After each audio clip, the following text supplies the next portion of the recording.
Is going on, my crazy 76er fanatics? Guys, thank all of you for stopping back in for another daily pod with our daily 76ers discourse, discussion, and deliberation because we got a lot to talk about. Thank all you guys for stopping in, dropping in, liking, subscribing, commenting. You know what you're doing. If you're helping this channel grow, I want to say thank you so much for helping us climb the subscription ladder. Each view, each comment, each subscriber, all of you guys matter, guys. And we got to talk about the hottest 24 hours this team has had all summer. Okay, all summer. Not only was it reported that the Philadelphia 76ers are miles, okay, a large distance apart from creating a equitable contract for Quentin Grimes and for the organization at the same time. Quentin Grimes and the Sixers front office, they're far apart on contract negotiations.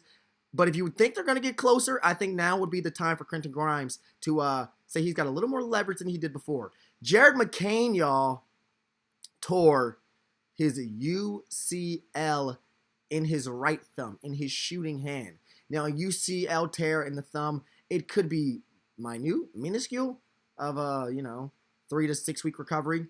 It could be moderate with a 6 to 9 or 8 week recovery, or it could be a huge deal, a huge problem with up to a 3-month to 4-month recovery span. Based off Jared McCain's last injury, which was a torn meniscus, he may sit out max time just to make sure that he's perfectly fine. We're not necessarily sure how Jared McCain treats his recovery process. I do know torn meniscuses necessarily don't take an entire year. Sometimes you're able to play on them. Sometimes you're able to play through them. Sometimes you can get a lesser surgery or a lesser detailed surgery to make sure that you are able to recover faster. Jared McCain chose the latter, chose to take as much time as he could to recover from that meniscus surgery. So who knows how he's going to handle this UCL tear in his right thumb. This is his shooting hand, which is honestly, guys, if you've ever had a hand injury as an athlete, that is one of the worst injuries to have. Your entire body's fine. Your mind is perfectly fine. You can walk, you can talk, you can do everything, but you can't shoot. So hopefully Jared McCain is still in the gym, still in the lab, still working with the team, putting a lot of left-handed work in. But when is he expected to return? As of right now, just a day removed from the injury and the update, we are not sure.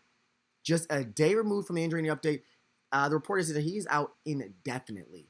But we definitely know the timetable for injuries like this because he isn't the first one to tear his UCL. Again, it could be 3 to 6 weeks, it could be 6 to 8 to 9 weeks, or it could be a total of 3 to 4 months, depending on the severity of the tear and depending on how he goes throughout his not only physical therapy process, but his recovery period as a whole. Regardless of Jared McCain, guys, this puts a huge damper and a huge hole on this team's shooting ability. Jared McCain was going to take a huge load, a huge usage rate, shooting the ball, knocking down the three, and potentially sharing and playing some point guard with Tyrese Maxey. Now that you know that Jared McCain is out for the beginning of the season and that we have a clear and justifiable reason he can't shoot, he can't dribble, he can't play right now, who will be this team's starting shooting guard?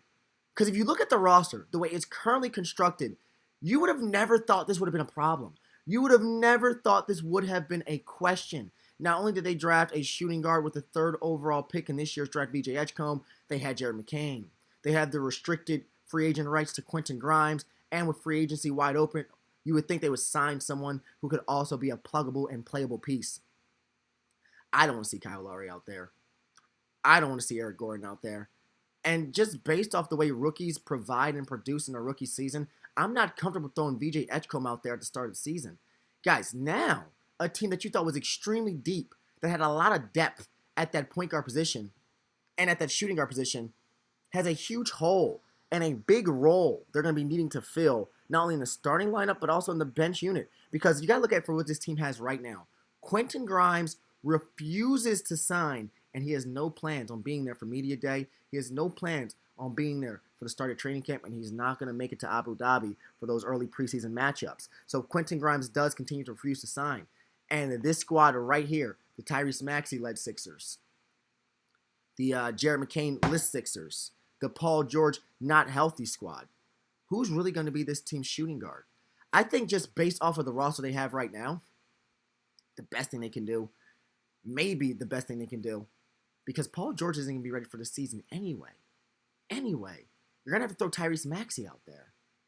You're probably going to have to throw Eric Gordon out there in that starting lineup, in that starting role.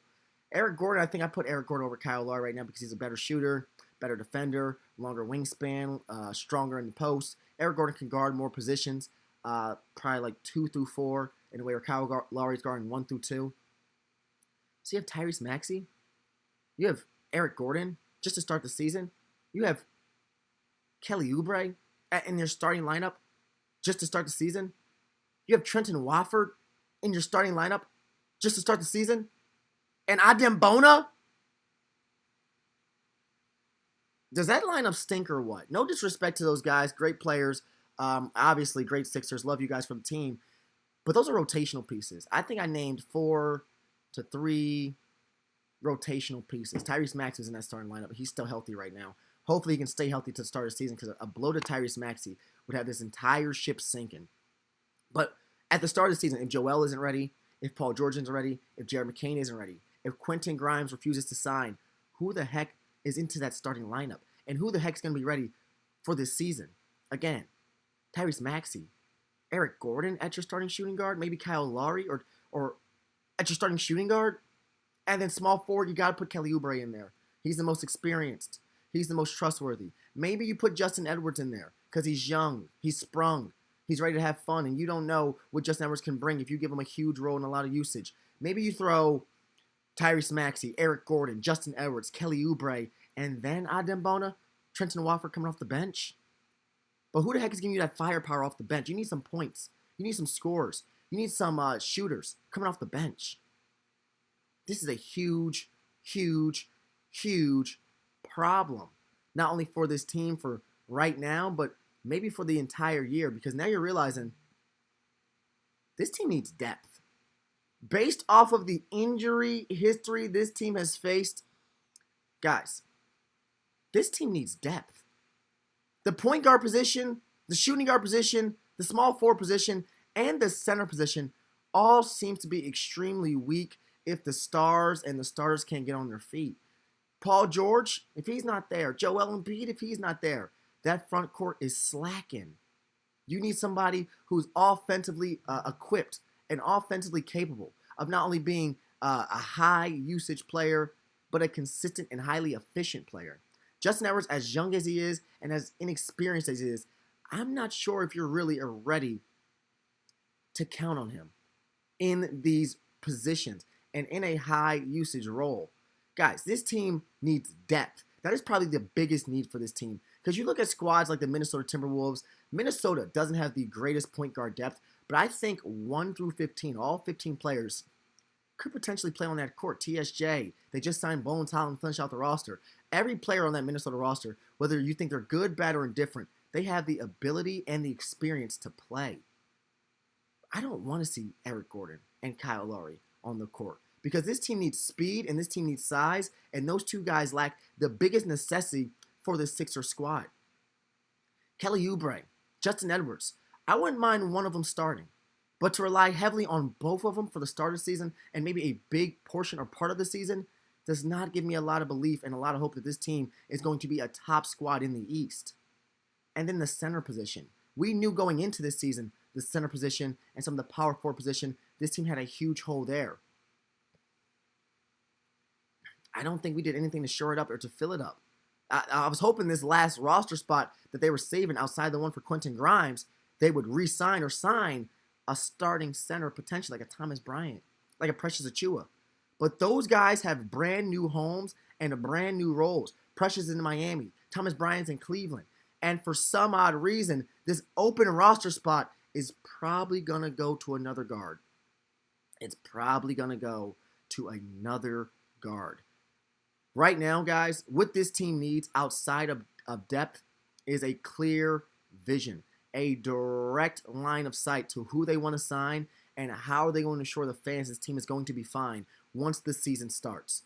Because without Quentin Grimes, who has right now all of the leverage, we talked about it before, Grimes, you have no leverage. Quentin Grimes has all of the leverage. And the way their contracts are shaken up, Quentin Grimes wants $25 million a year. Daryl Morey wants to pay him around 9 to 10. We've got a huge hole to make up. We've got a huge stopgap to fill. We have a huge, not only a huge divide to men between Daryl Morey and another player around to hold out, but we need to make sure that this team is not overpaying, overcompensating for the current construction of fear. Because Jared McCain hasn't gone to the doctor yet, you're not sure if this is 3 to 6.